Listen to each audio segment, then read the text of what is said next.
Great to welcome with us today a man who's written an interesting book about something we come in contact with all the time. It's called How to Read Water, Clues and Patterns from Puddles to the Sea. We're joined today by Tristan Gooley, who has made an interesting career for himself, navigating the globe, finding out interesting things about nature and all that. And he joined us by telephone. And Tristan, good to talk with you. How are you today? Yeah, good. Thanks for having me on. We're getting a lot of rain today down here in Florida, so you'd have a lot to look at down here right now. Nature's cool and kind at the same time. An unusual thunderstorm in December. So it's water is a strange thing, isn't it? It's remarkable, but there's a lot to it. I was kind of fascinated just by some of the things you studied in the book. I never even thought about. Yeah, there's 700 clues and signs for us to look at in water in the book, and we start really small. With just even water spilt on the surface in the kitchen, and go all the way up to big oceans with everything in between. There's always something going on, always something to look for, and I always focus on what it means. Yeah, I thought it was kind of interesting just talking about the minutiae of it. Just drops of water is almost a ecosystem in itself, isn't it, if you can study it? Yeah, and it's interesting because when people think of an ecosystem, they might be thinking purely about the animal or plant life. But in this book, I treat the way water behaves in terms of the shapes and patterns it makes almost like they're creatures. So an eddy, for example, when water flows past any obstacle, it goes into one of those spins. We've all seen them. They happen from the kitchen sink all the way up to giant systems in the ocean. And once we know a little bit about how and why they form, they give us other things to look for. So in a river where there are eddies, there's probably a current going the wrong way at the edges of the river as well, and it's fun to look for.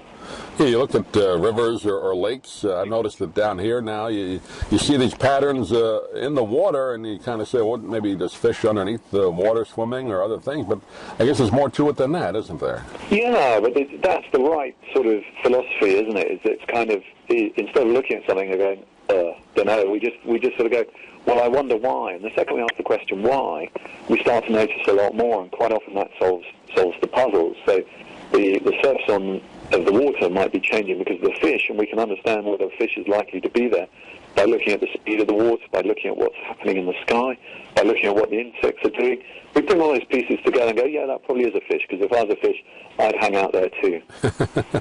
What about, you talk about people before we had satellites and all that, they could navigate or find land just by looking at water patterns or in the distance. I thought that was kind of interesting. Yeah, we can, the human race worked out how to sense where islands were long before they became visible by noticing that when waves bump into land, this sets up patterns. So we can actually, recreate this on a very small scale. The simplest idea is, let's say in a bath, you push some water, it makes a small wave, it bounces off one end of the bath and starts coming back. Exactly the same thing happens on an island, but a whole load of more interesting things happen as well, because the water will wrap around the island and meet itself on the other side as well. And this sets up 5 identifiable patterns.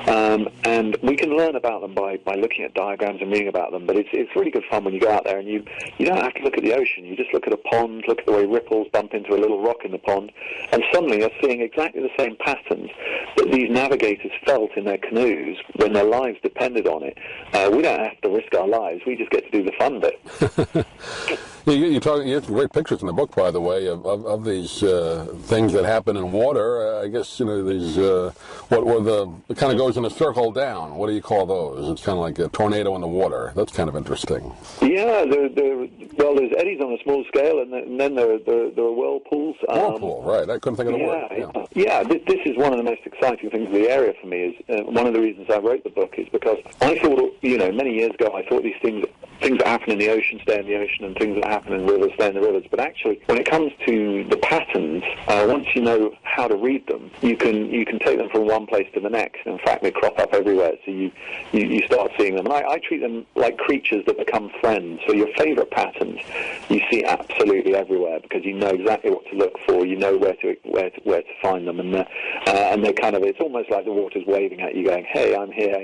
This pattern.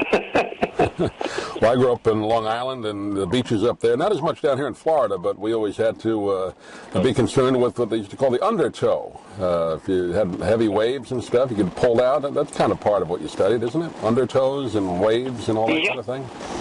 Yeah, definitely. The undertow and rip currents, what some people call rip tides, but should really be called rip currents. The two tend to get joined together in people's minds. So when people feel a tugging at their ankles as the wave, it crashes and then it recedes and heads back out to sea, that's generally not very dangerous unless you're very, very young or